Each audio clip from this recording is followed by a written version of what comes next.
पहले पुराने जमाने की बात बतावे, क्योंकि यहाँ लगभग 40% लोग पुराने ही बैठे हुए हैं।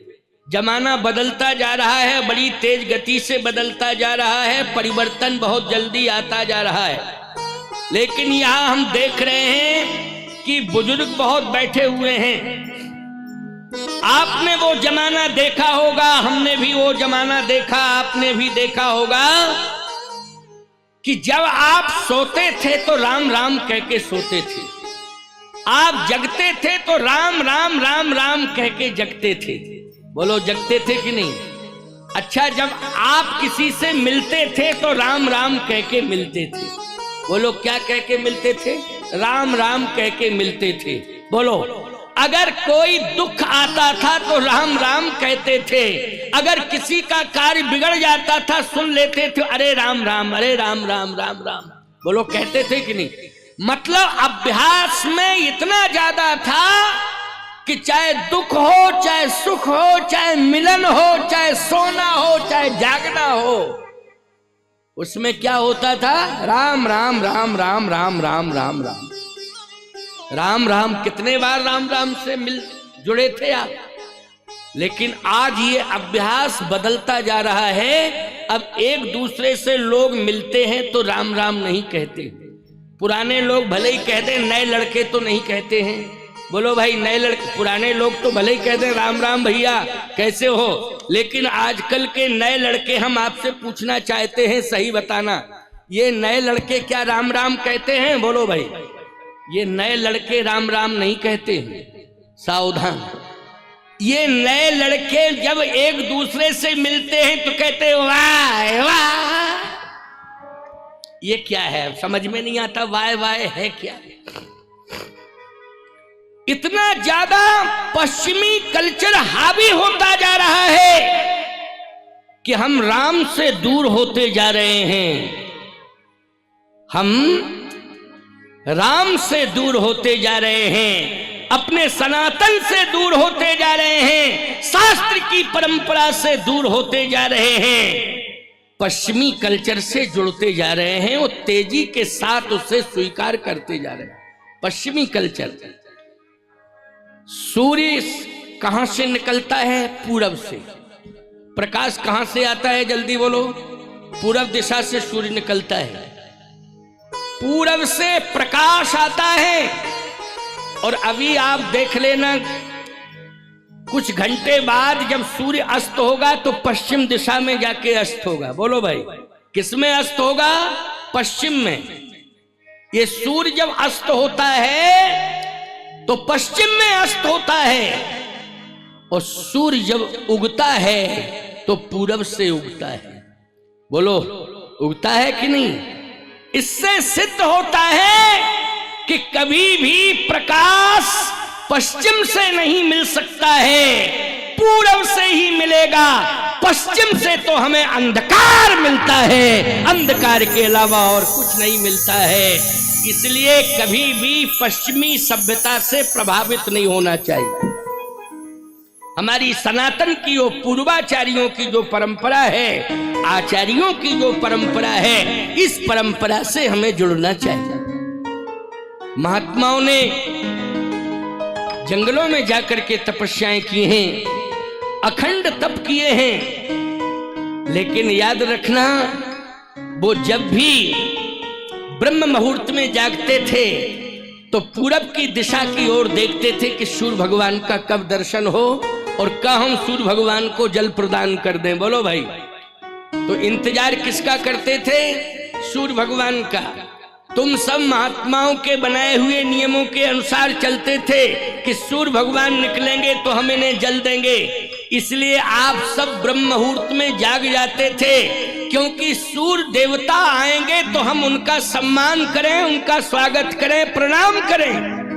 लेकिन आजकल सूर्य भगवान ही जगाते हैं, उठो उठो उठो हम आ गए, उठो उठो हम आ गए। सूर्य भगवान ही जगाते हैं। इसलिए मैं कहना चाहता हूं, कान खोल करके मेरी बात को सुन लो, पश्चिमी कल्चर से ज्यादा प्रभावित नहीं होना है। माताओं, आपके सम्मान की बात कर रहा हूं। आप अपने सम्मान को समझिए, आप अपनी मर्यादा को समझिए, आप अपनी परंपरा को समझिए। आपने हमेशा मर्यादा का पालन किया है, इसलिए भारत की नारी शास्त्रों में सबसे पहले सम्मान पाने की अधिकारिणी हो गई। या देवी सर्वभूतेषु मातृ रूपेण संस्थिता नमस्तस्यै नमस्तस्यै नमस्तस्यै नमो नमः। या देवी सर्वभूतेषु शांति रूपेण संस्थिता नमस्तस्यै नमस्तस्यै नमस्तस्यै नमो नमः। शांति हो, भक्ति हो, मुक्ति हो, शक्ति हो, ये शास्त्र ने तुम्हारे लिए ही संबोधन दिया है। परंतु केवल भारतवर्ष की नारी की विशेषता है, पूरी दुनिया में केवल भारत की नारी ही शांति रूपेण संस्था, शक्ति रूपेण संस्थिता, मातृ रूपेण संस्थिता, वित्त रूपेण, क्षमा रूपेण संस्थिता नमस्तस्यै नमस्तस्यै नमस्तस्यै नमो नमः। ये भारत की नारी, हर देश की नारी नहीं पूजी जा सकती है, भारत की नारी पूजी जाती है। हर देश का पत्थर परमात्मा नहीं बन सकता है, केवल भारत का ही पत्थर परमात्मा बनता है। एक बात मैं आपको सुना दूं, ध्यान से सुनना। स्वामी विवेकानंद जी महाराज विदेश यात्रा पर निकले। जब विदेश यात्रा पर निकले तो विदेशियों ने कहा कि भारत आस्थावानों का देश है, ये महात्मा भारत से आया है। भारत में पत्थर को परमात्मा मानते हैं। देखता हूं कि ये महात्मा भी मानता है कि नहीं मानता है।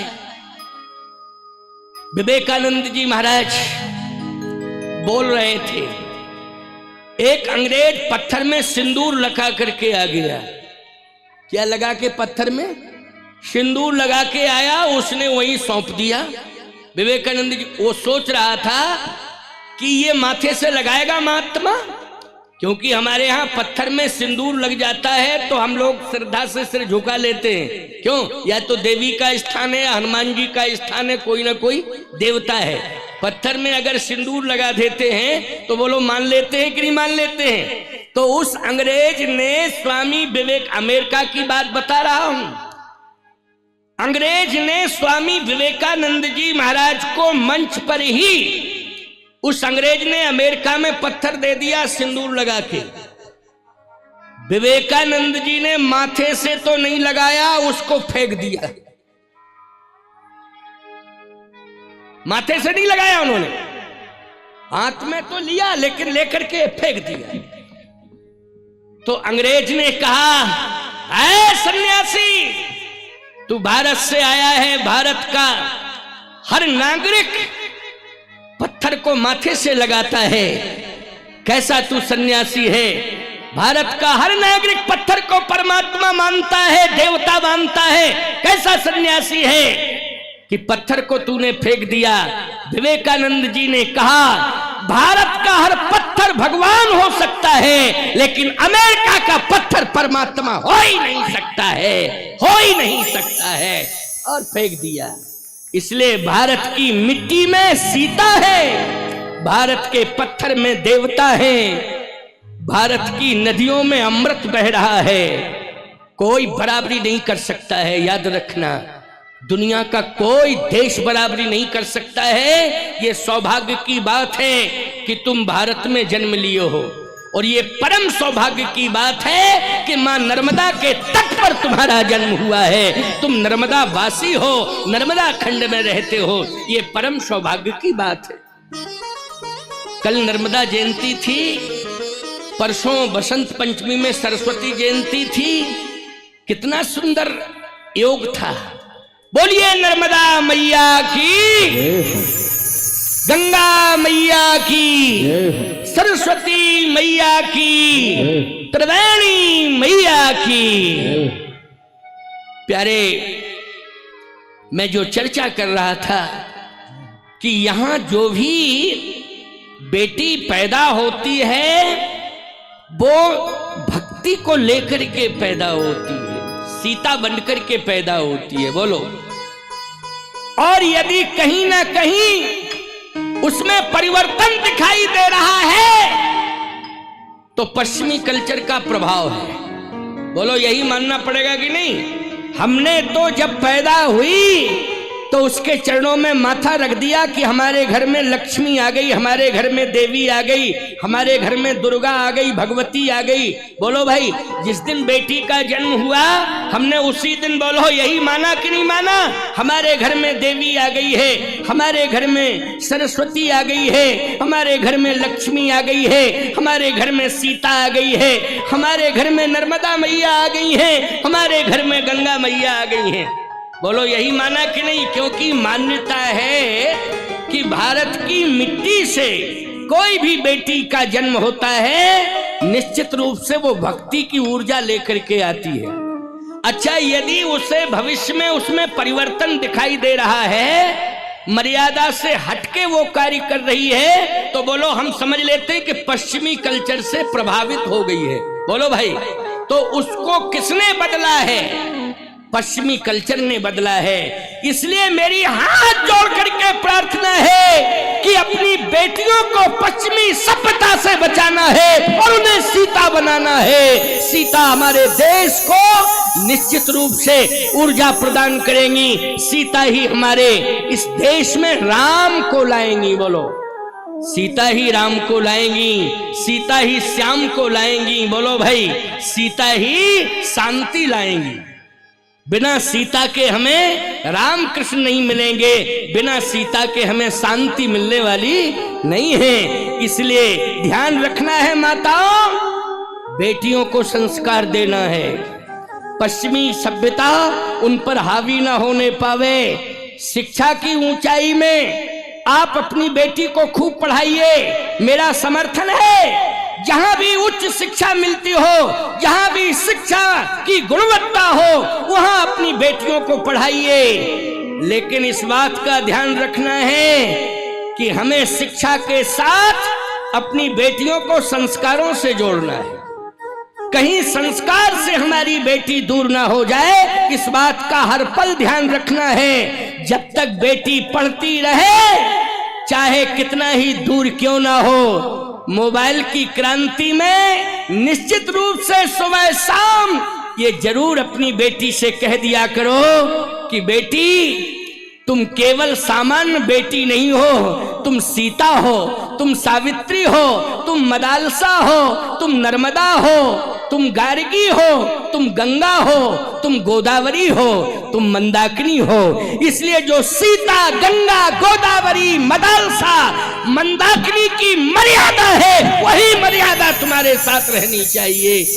ये 5 मिनट की बात जरूर कहना है, हर रोज कहना है। आपसे भी कह रहा हूं, कान खोल करके सुन लो। हमें अपने बेटे को राम और कृष्ण बनाना है। हमें अपने बेटे को स्वामी विवेकानंद की तरह बनाना है। हमें अपने बेटे को राष्ट्र की सेवा के लिए छत्रपति शिवा बनाना है।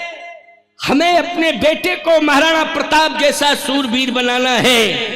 हमें अपने बेटे को, अगर भक्तों की श्रृंखला में देखा जाए, संतों की श्रृंखला में देखा जाए, तो भक्तों में हमें अपने बेटे को ध्रुव और प्रहलाद बनाना है। हमारा ये संकल्प होना चाहिए। आप निश्चित रूप से पश्चिमी कल्चर से अपने बेटे को बचावें, पश्चिमी कल्चर से बेटियों को बचावें, चाहे जैसे बचावें। आपको अगर इसके लिए शायद सुख संसाधनों का त्याग करना पड़े तो कर दीजिए, लेकिन बच्चों को निश्चित रूप से हमें पश्चिमी कल्चर से बचाना ही है, वो प्रभावित ना होने पावें।